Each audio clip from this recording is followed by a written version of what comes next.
and International Affairs is so happy to host the first official speaking event with Mayor Joe Ganim here on campus. And we're really thrilled that there's a rebirth of a partnership between the City of Bridgeport and the University of Bridgeport. And now, at last, the university has a true advocate and a friend in the mayor's office. So we're going to start things off by showing you the challenges that Mayor Joe Ganim faced in his first 100 days of office. It's a short 2-minute video, and for more detail, in the back of the room, it's not what's been placed on your chairs, but in the back of the room, pick up this little book that was put out as a companion to the video, and it has great detail about the challenges of the first 100 days. I was very happy to co-write and design this for the mayor because I believe in him so much. So we'll watch the video, and then Mayor Ganim will take over from there. Will faithfully discharge, according to the law, the duties of that position to the best of your ability, so help you God. I do, so help you God.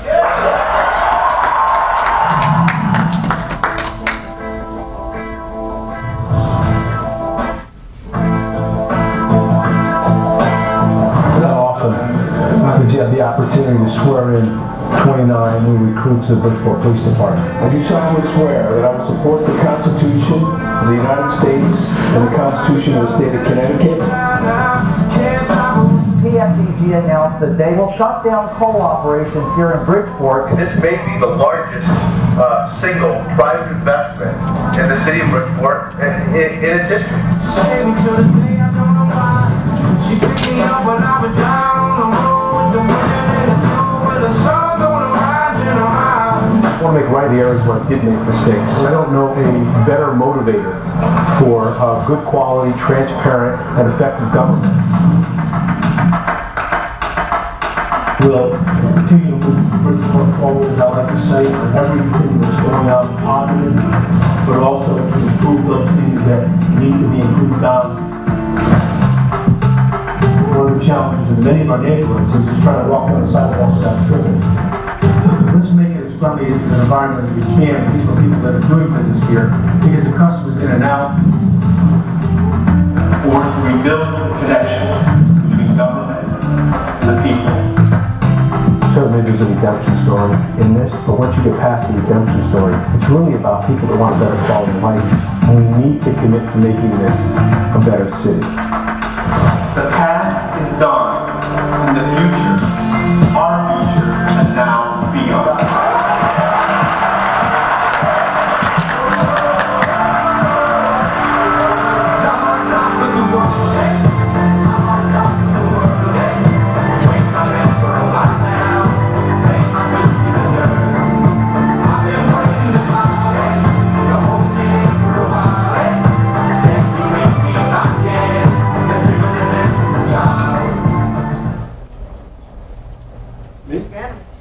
Thank you, Sue.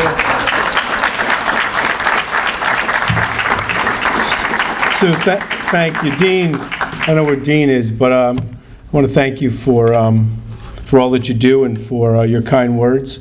Mr. President, I know he had to leave. Okay, and I know you have to leave because I know your schedule is pressing. It's pressing because you make such a commitment to so many people. And I want to thank you for your kind words, your sharing your vision, but your day-to-day commitment to leadership of this university, this great university, and the partnership that we continue to build on together with the city, with the people of the city of Bridgeport, with you, with the faculty, with the trustees, and with your students. I don't know that, we talk about the video and the progress in the city, but I don't know of a better start of a partnership, one that was at best fractured before this 100 days or this 4 months, and one that's come together so quickly in so many positive ways. So thank you very much. I'd like to give you a round of applause for what you do. Thank you. Mr. President, if you don't mind, I'll introduce it through you. I think you know I have kind of a special relationship with Sue Katz. Professionally, we go back decades.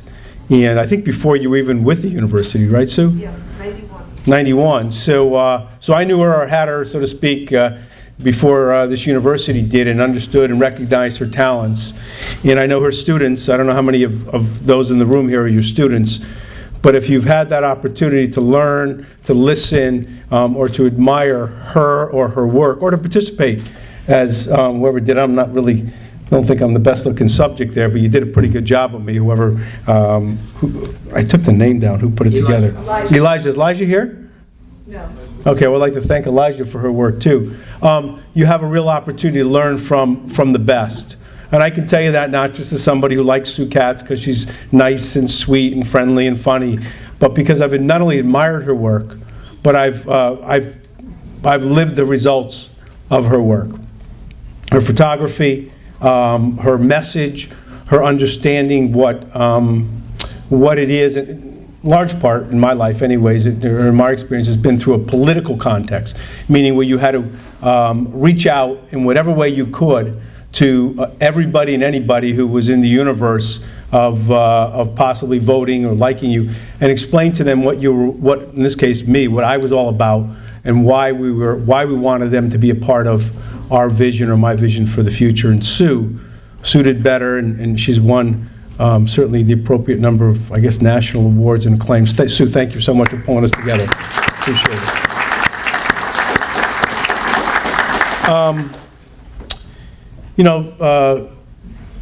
There's a lot going on in the city, and I know there's a lot going on in or at this wonderful university. I took an hour off this afternoon and jogged Seaside Park, and that was my moment of kind of quiet, kind of getting out of the craziness. The police chief knows what I'm talking about. He has it in his office every day too, as you probably all do in your life. But when you come down and you come up here on the 9th floor and get to look out, you take a deep breath. Your brain kind of takes a deep breath, and that moment of kind of serenity kind of brings you back to a part of Bridgeport that when you're downtown and you're doing your job or whatever it is, you kind of don't get to experience. So I'm kind of saying with some kind of jealousy, those that are continuing to matriculate through this great university, or those that work here or coach here, to recognize what, as the president said, he called it a pearl or a jewel or the natural beauty that we have here. I did go to school here. I went to law school here from 1981 through 1983, and the law library used to be on the top floor where the president's office was, so we always had the opportunity to get pleasantly distracted by the view, and I'm glad to kind of reminisce looking out at Long Island Sound here, so that's nice. And I thought, and Sue gave me some speaking points on some things that maybe we might want to talk about, or I could kind of bring up as a newly re-elected mayor of the city who, as I just mentioned, I'm very interested in the partnership with the university. And a couple of those topics, one, I'll just go through them a little bit, and then I want to kind of open it up to questions, because with such a diverse audience or group here, I'm not sure, there may be some things that are interesting to you that I haven't thought about, even that Professor Katz hasn't thought about, and I'd love to have the opportunity to kind of hear your thoughts or hear your questions and see if I can be kind of nimble on my feet and try and either respond or kind of have a dialogue with you about them. I thought that might be more interesting than hearing me talk. But I think there's some things that are well worth mentioning to kind of just give context of where Bridgeport is right now, and kind of the short experience or road we've been traveling since getting elected with Sue Katz's help and so many others. We took over this city. I took over the city as mayor. A number of people that are here are part of the administration, including the police chief, who's been recognized and is doing a tremendous job. We took it over and found out once we got in there that all was not well in the financial conditions of and the management of city government. John Gomes, the CAO, is kind of nodding in the affirmative and rolling his eyes because he's been charged really with trying to help understand the challenges. But with that, we've had to kind of pull things apart and have just begun the process of putting them back together. Kind of the stuff you don't see in the streets as much. It's really the internal operations of the state's largest city that services certainly all of you here, but well over 145,000 people that live here, and I don't know, another 10 or 20,000 that probably work or come in and out of the city on a daily basis.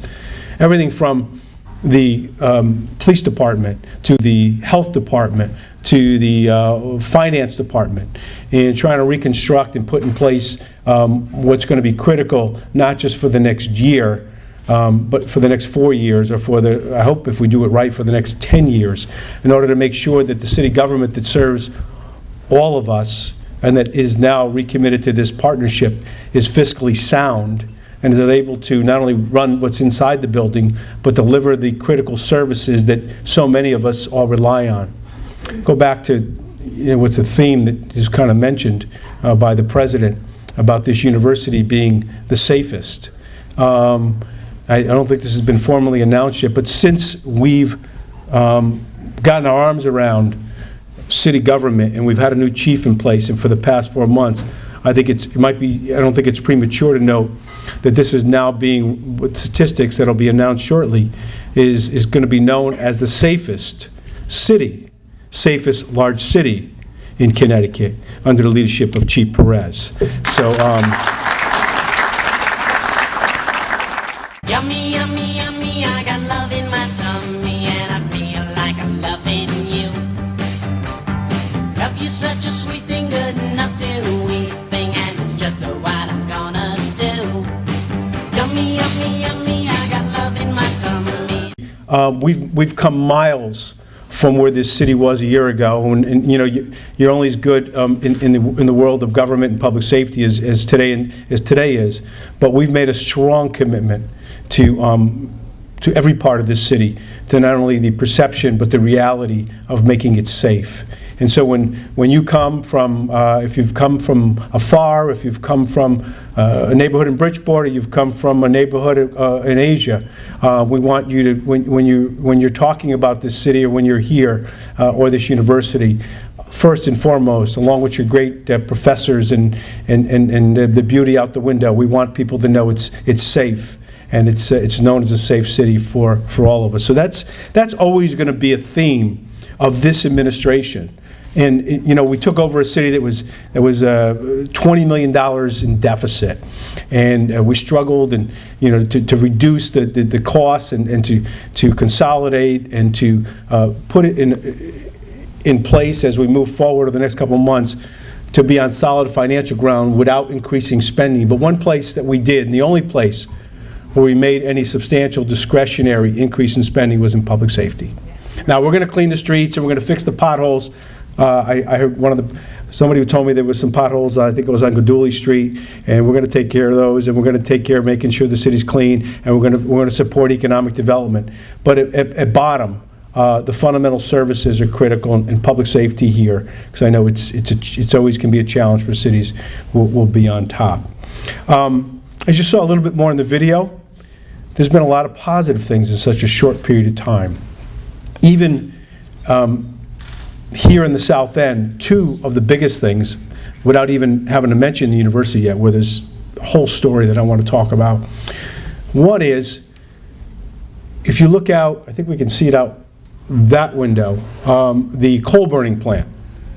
It is the last coal burning plant in the state. I don't know how much farther the geography goes, but if you haven't heard these plans already, the announcement is that coal plant will be decommissioned or shut down within the next 5 years. And for those of you that are astute to the environment and what coal and oil burning does that goes on there, it is not the healthiest way to produce energy, we know that, probably the least. Now, it's being transitioned to natural gas, which is not perfect, but it is miles and miles ahead of where we are. We will decommission, you'll see a private company called PSEG. They've announced a $550 million, a little over $500 million of private investment, the largest, as was quoted in the video. We believe the largest probably in this city's, maybe my recent history, or that I can go back, single investment of private money coming in to create jobs, create tax-based growth, which helps that other story I was telling you about balancing a budget, and allowing us to transition to a much cleaner way to provide energy to Bridgeport and beyond. So that's a nice little announcement. And with that, for those that might be involved in the community, the company wanted to make the right approach, and they wanted to be good corporate citizen. They put aside, I think it's about $2 million for community reinvestment into strategic categories that will continue with the theme of renewable energy or environmentally sound projects. And so those that might be, or those that might want to be, I think there's some role that the university or members of the university are playing in that. There'll be a reinvestment fund, which not only goes well above the jobs they're creating, the some 300 construction jobs they're going to create, and the $10 or $15 million in property taxes that they're going to bring in, the $550 million investment over and above that. So it's a nice way to welcome a large investment, a large corporate president, and will soon be the city's largest taxpayer, as now a good community partner in the city. Also in the South End, and again, this will both segue into the UB Bridgeport partnership, we recently had a grant. Grant is money, in this case, from the federal government that you don't have to pay back, that usually is designated for a specific purpose. This grant is a $50 million called Resiliency Grant. I know it's kind of, what does that mean? Well, it's a grant that was designated, which was the largest single federal unmatched grant that, again, I can remember in Bridgeport's history. And it's targeted for the South End. And what it's going to do, I can tell you the technical things about what it's going to do because of the flood, because of the increase in the water levels and all that kind of stuff. It's going to unlock parcels in the South End and the university in some ways for more investment that they couldn't do before. Because that money is going to be targeted to meet requirements that the federal government has now instituted for banks to lend on certain investments in the South End. And the president mentioned the Remington site. That's a prime example. Tens of millions of dollars have been teed up to invest in the Remington site, which you all know. I don't know if you know it as the Remington site, but if you face the water, it's the site over there where the demolition recently took place on the other side of Seaside Park. It used to be Remington Shaver. That was the headquarters, the national headquarters for Remington Shaver. They've long gone. But there's tens of million dollars, I don't know the exact amount, it may be in the brochure, of development that's been planned for that site. That the demolition is a result of that. The owners have invested money there, but they could not get lending, conventional lending, until this grant was in place and this resiliency money could be applied to a thing called dry egress.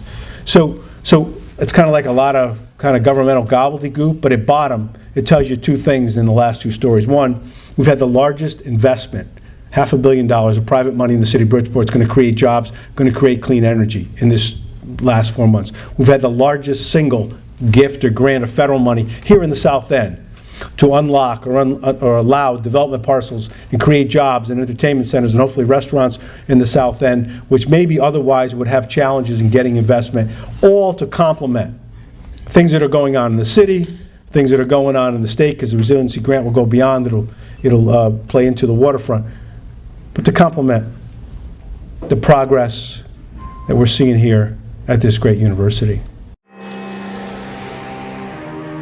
Everything is ruined. It's okay, we're ready. When the things that matter most are on the line, make sure we are too. The Fire and Water Cleanup Team at 1-800-SERVE-PRO. Like it never even happened.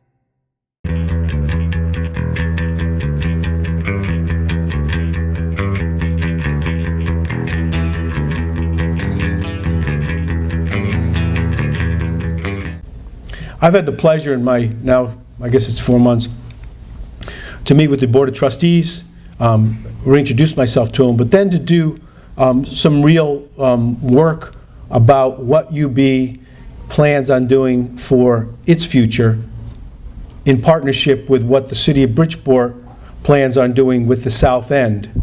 And we spent a number of hours in New York City with the city's then Economic Development Director, and selected members of the Board of Trustees to understand the plans that have been drawn by Sasaki, which is a world-renowned planner for perfect professionals who kind of took a look at the assets that the university has and how it plays into the South End, and how the university and the city can partner on your plans, meaning the university's plans, and the city's plans.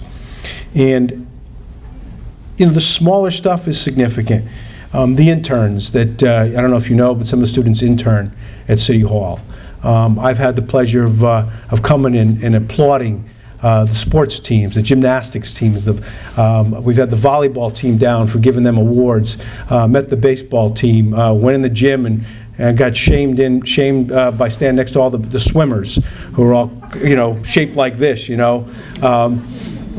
to admire that. My daughter came down, and her gymnastics team got to meet, the world, or the nationally renowned, champion gymnastics teams here. And that partnership is, and the president gave me readmitted me to the Wheeler Center personally, so I get to kind of come down and use the pool and stuff. So that's kind of the soft kind of thing.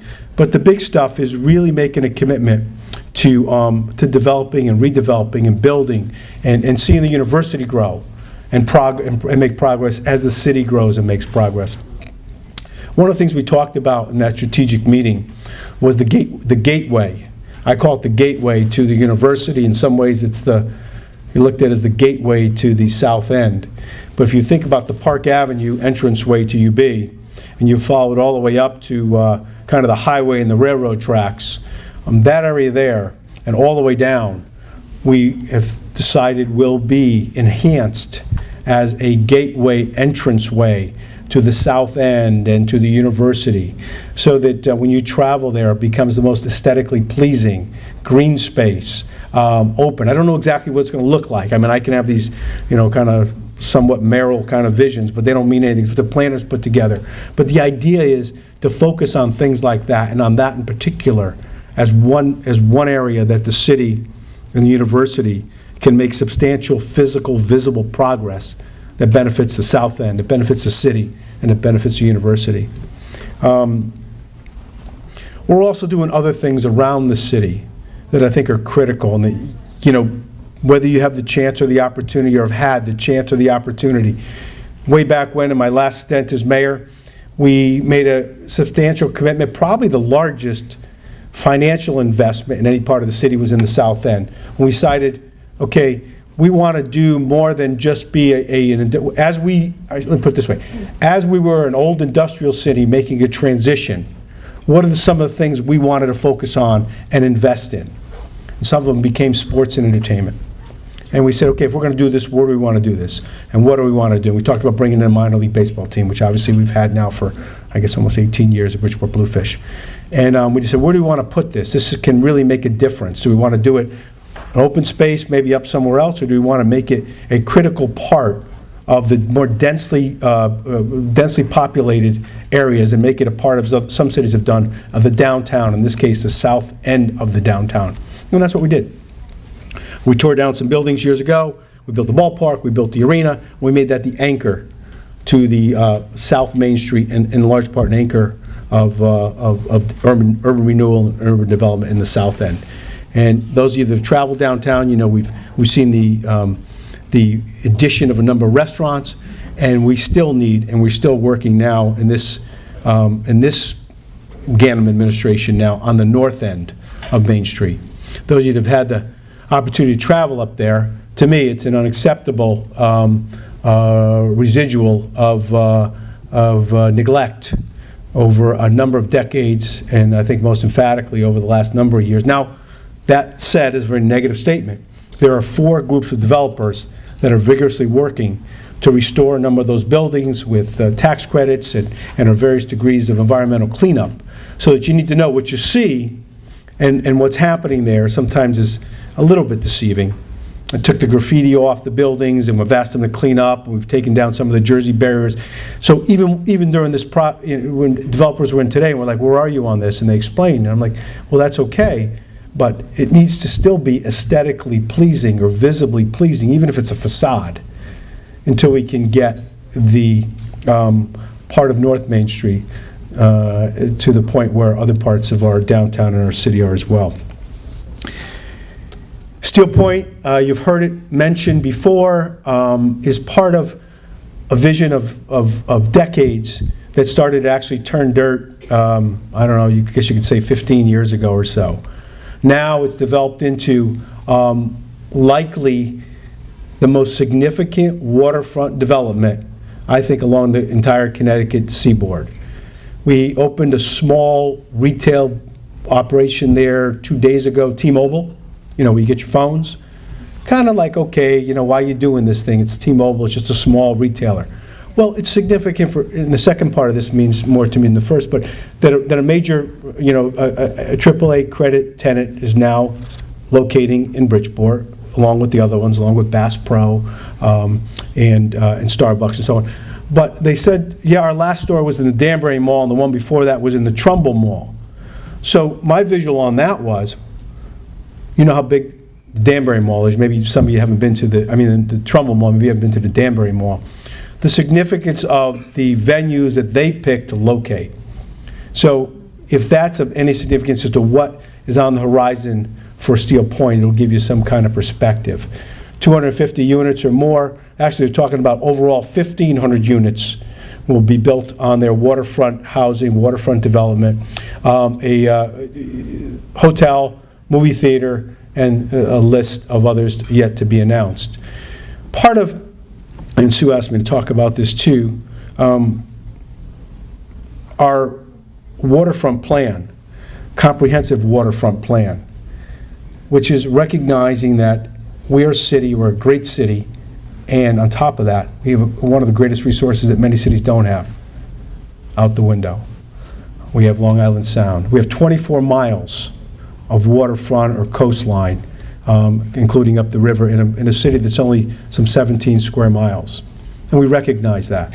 We began to recognize it way back. Everybody saw it as part of what should happen on Steel Point. And with the transition on the power plant, we'll see more there. And we know this as a jewel, maybe not for development, but for enjoyment with Seaside Park, which will always be there, and it can only be enhanced more and more along with the university. There's so much more, but I touched on all the points that Professor Katz asked me to touch on, as a good student should. And I think more important than that, because some of that was probably stuff you wanted to hear about and stuff that was like, okay, I want to open it up to, with the professor's permission, open it up to questions. We're going to pass around, so. And you can ask, by the way, you have a right to ask me. Everybody, anyone from the audience, you want to ask any questions about anything about to do with the city, please feel free. 3 quick things. There's a half a block of road from Atlantic on Myrtle to UB. It looks like a war zone. It looks like the Bronx. It needs to get significantly redone, number 1. Number 2, there's going to be an accident at Lafayette and Gregory unless we put in 3-way stop signs, because there's so many people parking at the church there that it's basically impossible coming out of Gregory to see anybody on Lafayette. So we need to get 3-way stop signs to prevent a future accident. Lastly, on Railroad Avenue, at the intersection of Lafayette, there's a small community garden where about a dozen families with their kids grow tomatoes and strawberries and all kinds of things. The trouble is the water is supposed to come from the house next door. And I think last year the city was paying for the water, but this year it's not connected. And all those plots of ground are going to die. We will take note of them and try. I don't know about the water one. I don't know how you got that? I got a thumbs up from the CAO, so he's got it. Thank you. Okay, now I'm very thankful to have this chance to attend this meeting, and I easily imagine I can have the chance to speak something. I'm from China. I'm a visiting scholar here, and actually I'm the vice president of my college, with which the UB is the first cooperation college in China. This year I came here, last year November. I like this place because 4 years ago I stayed here for 1 month. I like this campus. I like the seaside, everything. Actually I can choose other places to stay, but I choose here because I like it. I enjoy the water, the clean water, the sky. I take a walk along the seaside every day. Yesterday I went to Sturbridge, so I didn't. Starbucks? Yeah, Sturbridge Village. Oh, okay. So Sturbridge Village. Walk here. But today, this morning while I was taking the walk there, it made me not really feel very good. Because what, from the playground to the rock, there are many trashes. I picked up a lot of trashes with my bare hands into the cans. And I collected 3 big baby diapers. Diapers, yeah. Yeah, diapers, very big, and many boxes. And I can see some bottles, they are floating on the water. Yeah, it made me very sad. So I talked to a friend of mine, a judge, and I said, maybe I'm thinking about tomorrow I will take a trash bag. Yeah? Because it reminds me of something. You know, I'm from China. Years ago, when I was very young, we used to have these very beautiful skies. But now we don't, you know.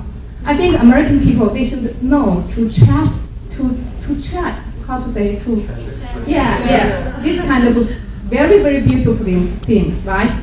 So, you know, there are many trashes along the rocks. I just pick them out. And I think it's an easy job. So don't mention the sheets of the dogs. So, yeah, really, it made me sad, really. Today I feel very sad about that. So this, yeah, I didn't imagine I can have this chance to say so, but thank you very much. No, thank you.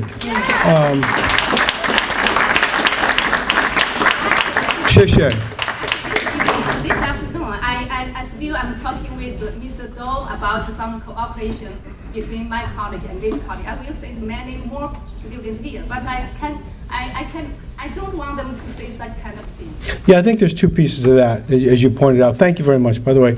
One is citizens, people, and I think you're right. Sometimes we are our own worst enemy. People don't respect and put things in the trash. On the city side, I did notice when I was out there today that they had raked the beach, and I did look in the trash barrels to see if they had been emptied.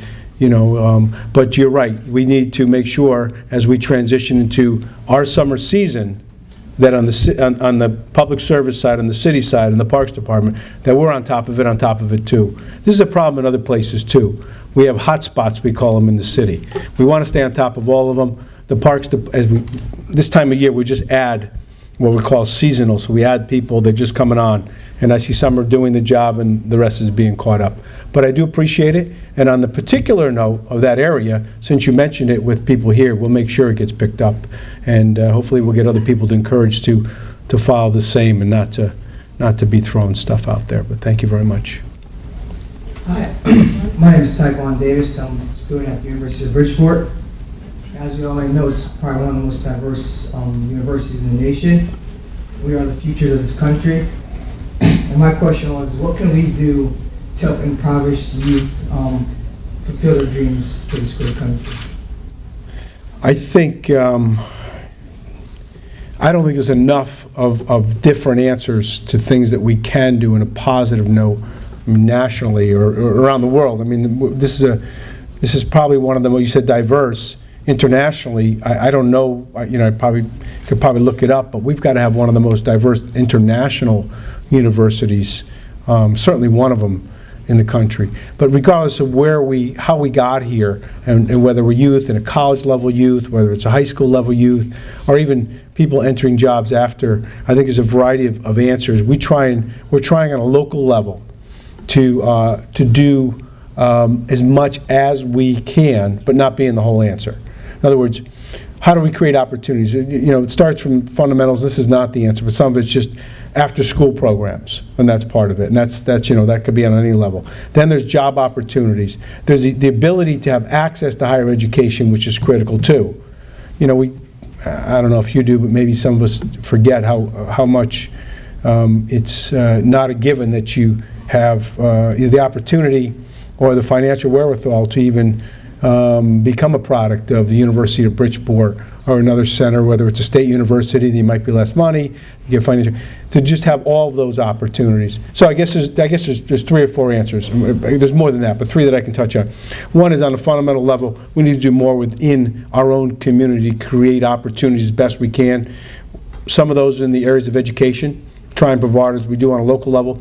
the best quality we can within the confines that we have in a public school system, and beyond that. Create the ability for individuals academically to transition. University of Bridgeport's been wonderful at that, the partnership that the university has with our schools, and then job opportunities afterwards. And that's always, at best, a work in progress. Frankly, all of them are. But you mentioning it and us discussing it is part of it too. Just keep doing it, and thank you for what you're doing here too as well.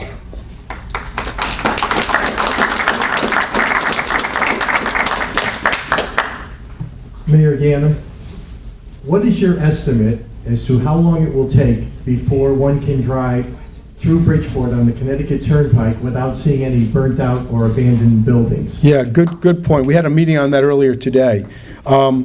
In one of the handouts, I'm going to point out the Cherry Street, if you flip to it. I don't know if you're that interested, I'll show it to you.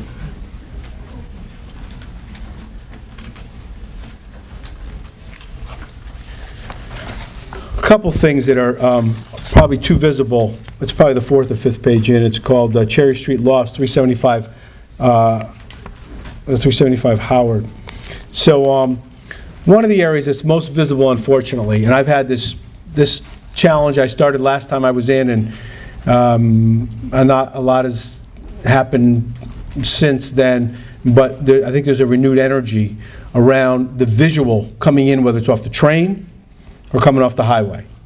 So think about it. So we talked about, I don't know if Big Ray's here, about, and I don't know if they've done it yet, but actually doing that ride with the video, both sides. I don't know how many times you got to do it, both sides. Most of it's the southern to northern entry.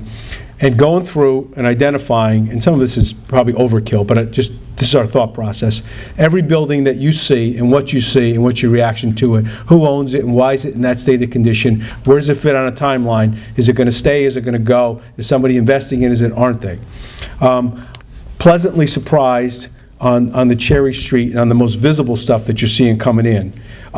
The plan is in place. The first phase is set to go in the next couple of months. I'm hoping I can, on the buildings that the city's acquired now, can be the one on the bulldozer to do that symbolic knock the first building down. But there finally is, and the funding is in place for a large part of that. In my other life, and last time I was in, we did the State Street corridor, and spent a lot of time and energy redeveloping that whole corridor. Now the school's there. Chavez Bakery was the first one there. We put a police substation there. You have a variety of other businesses that are there. Now Hubble was taken down, as those that have been around for a while might recall. So it's that type of broad-based commitment, starting with, I think the largest we're going to see visibly is Cherry Street, is moving along. I started to say we had a discussion on this earlier today.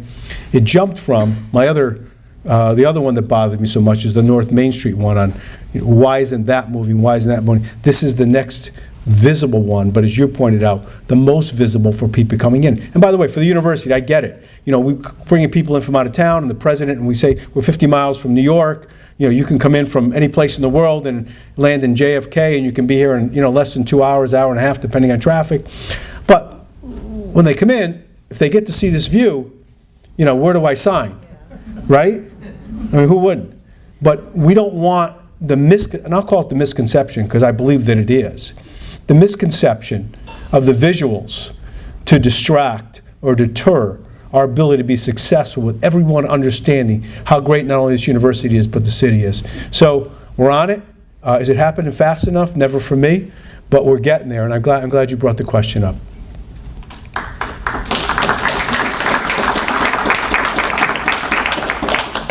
My name is Constance Vickers, and I'm a very proud alumna of the University of Bridgeport. Those of you in this room know that I bleed purple and white as much as anyone else, and I've also had the privilege to serve as the Vice President of the Alumni Association.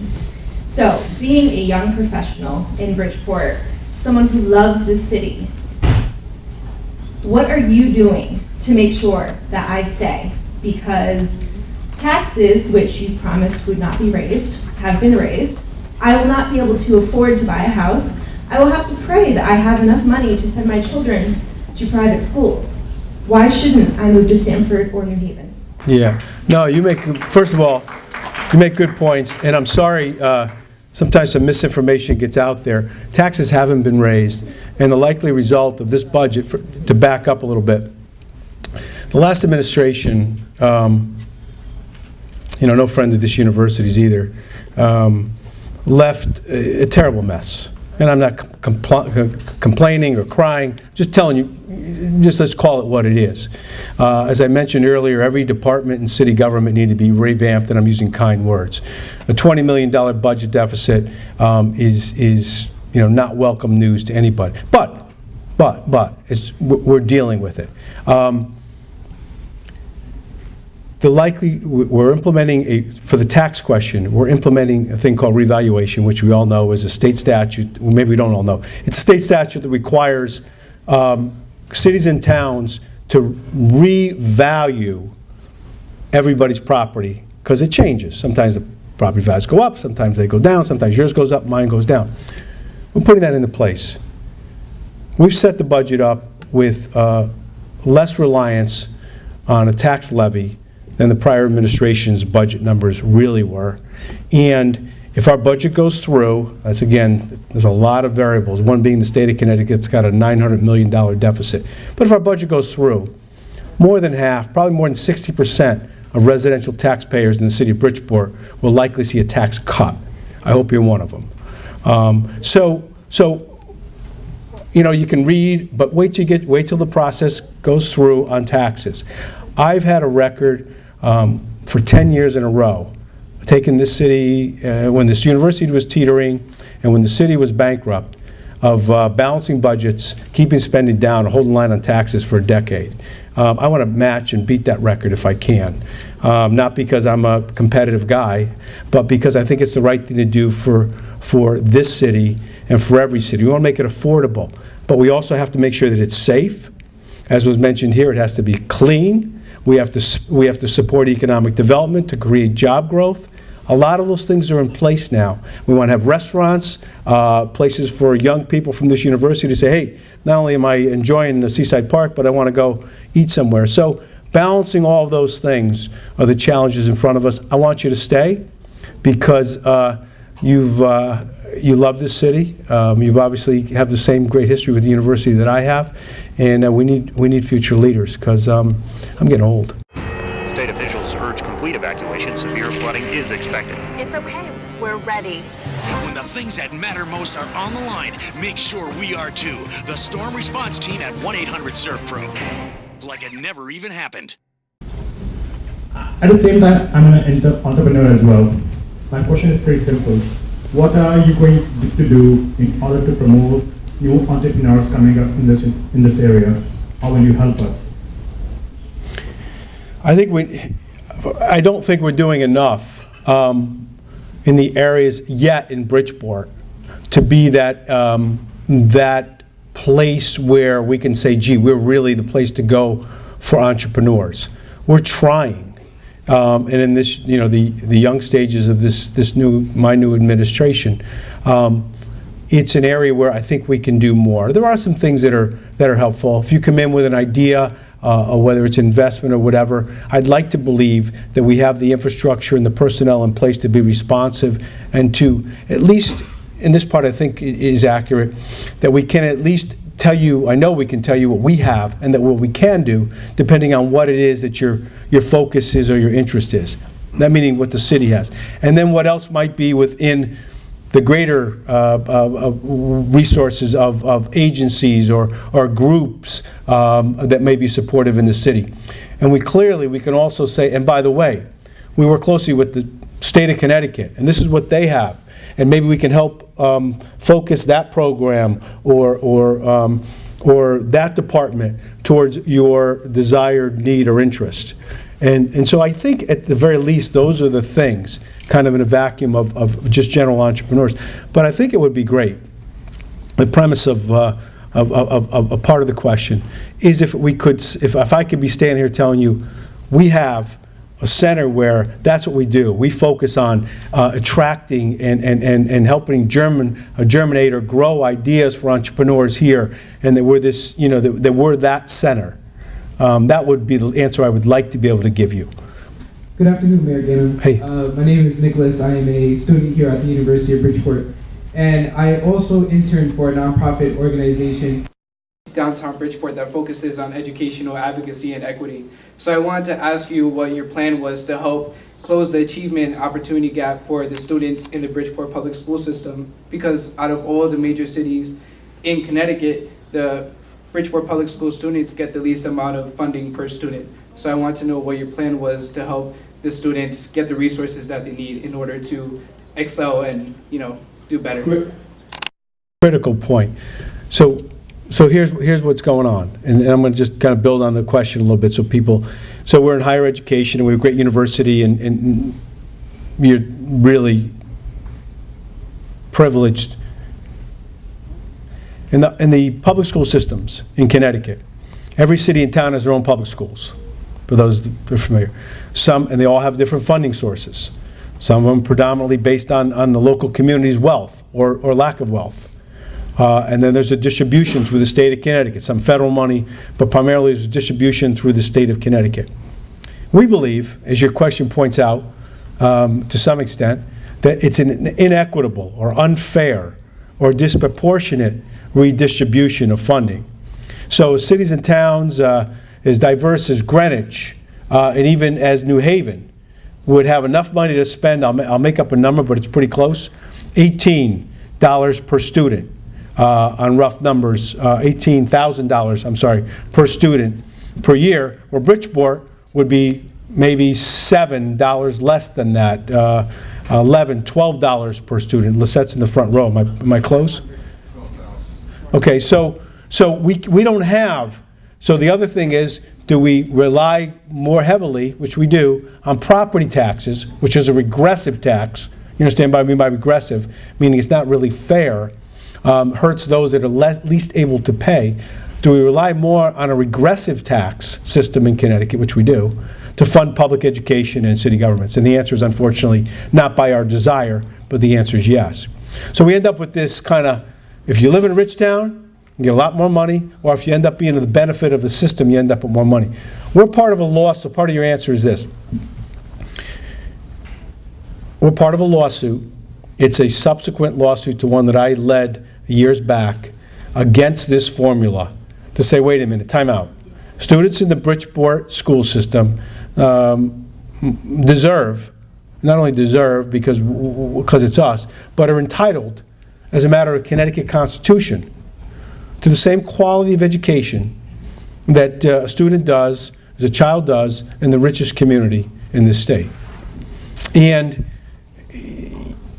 we take the next argument and say that the only way to do that, or one of the most effective ways, is through funding. Not the only way. You could still get good quality. It doesn't have to be dollar for dollar. But there's no, really, if you look at all the studies, money is a huge factor. Now, we're doing great things in the Bridgeport public school system despite being underfunded dramatically, even compared to some of the other cities. So we're fighting that battle on that level, and I am working in partnership, probably not doing as much as some would like in committing resources to the education side of the budget, but I am working in partnership with the superintendent to try and meet some of those needs. And there's a whole host of kind of sub-issues on special education, how that's funded, and different things like that, how we do more on a regionalized basis with regional schools in order to capture a greater percentage of funding. So that's some of the challenges. On a positive note, and I'll end with this, on the education question, we've just, and I'll take some credit for this because we put the plan in place when I was mayor, we put about $1 billion plan in place to rebuild on a prioritized basis every and any school, or build new schools in the city of Bridgeport where we needed them. And over that period of time, and I'll give credit to my successors and now predecessors, because I both the bookends on the last dozen years or so, we have built some new state-of-the-art schools, and that progress continues both at Central High School now. Roosevelt School over here is new. Harding High School is slated for a new location and a new school. So the physical buildings, not the answer to the quality of education and the percentage of students that go on to college, or against the percentages that drop out, or the student-teacher ratio, but the buildings themselves, the physical structures, at the very least, in addition to everything else, I think we can speak very favorably about at least the results more recently. We take one more question because we want to have time to enjoy the snacks that the deans put out for us. So, Two more. Okay, I'll make this quick. The concern that I had concerning the education, because I'm just finishing up my doctoral degree in leadership and curriculum instruction, and by substituting in the system from pre-K all the way up to 12th grade, I've noticed a lot of things that, a lot of waste, a lot of things that could be fixed. But then too, like you said, there are really some good schools that are really run well, but then there are schools that are very unsafe. I've been hit with things by students. Apples, you know, they're throwing different things at you and whatever. And I always say safety first. Yeah, safety first. We all know that we read that book to our children, safety first. And so I'm very concerned about the safety factor, that it has to be safe for children, everyone in the school system, it has to be safe across the board. So basically, that's all I have to say about that. No, and I agree with you. We're not getting into chapter and verse on how we do that, and the chief's nodding, but I think we have a good coordinated effort. Is it perfect? No. There's things that go on that are not, safety meaning some of it's law enforcement, some of it's breaking the rules that doesn't rise to that level, and I think there's a combination of both. Certainly we have those challenges in our school, and I don't know, I've never been met with a situation where when it's been brought to the attention of whatever level of authority there is, whether it's a supervisor or administrator, that it hasn't been dealt with all the way up to the superintendent. I know, so that will, at least whatever role I play in that will continue, and I know with our other departments as well. Sue, do you want to can we take one more, or you want to wrap? There was.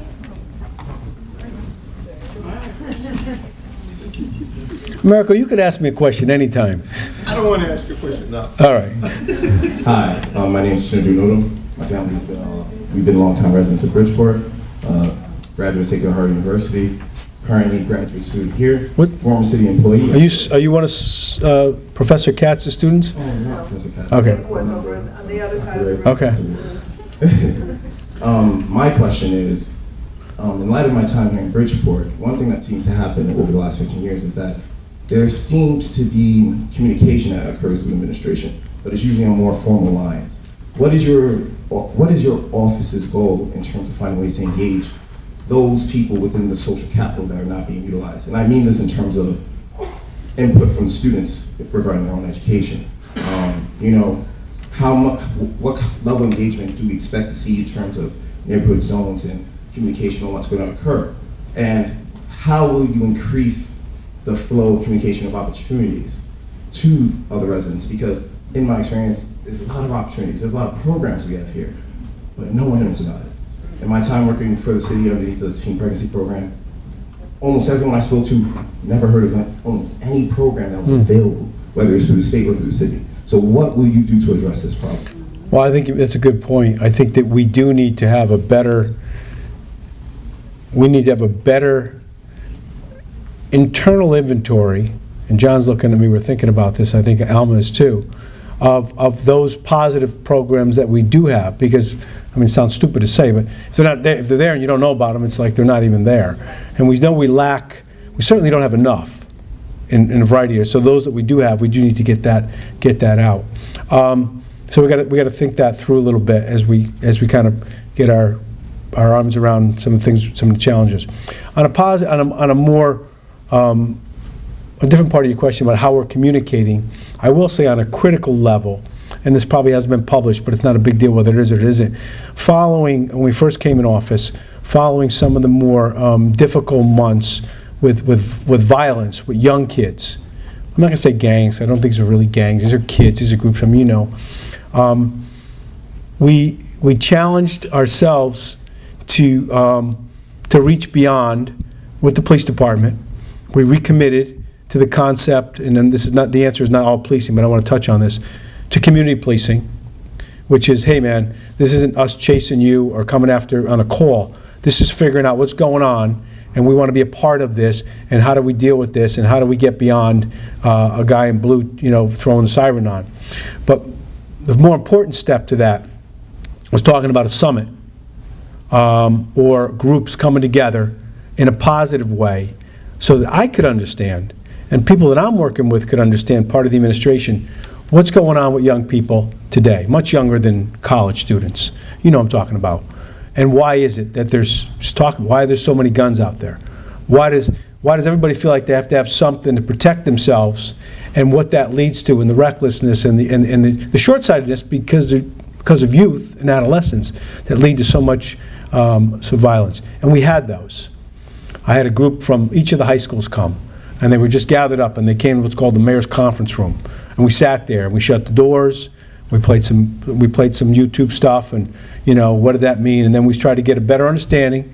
Nobody putting anything out there that they couldn't pull back, and just talking through what's going on in the street between one neighborhood and another neighborhood, and why is that going on now, and where are we lacking, and where can we do a better job as adults. Forget about as mayors and police chiefs and even teachers, but just as adults to understand and to try and develop a better communication. So we started that. We didn't finish it, but that's kind of a lower, but I think a critical level.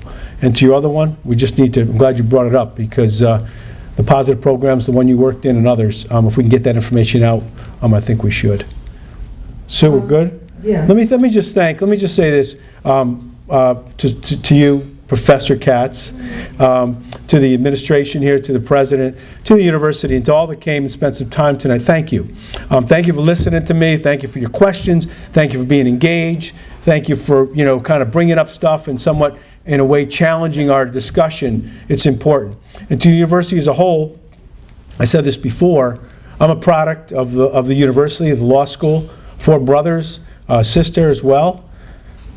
So I've been students here. Thank the university for that, and for being a continued partner through each of you and through its leadership in the South End and in the city. So with that, I think we can hit the wine and the cheese and everything else. Thank you so much.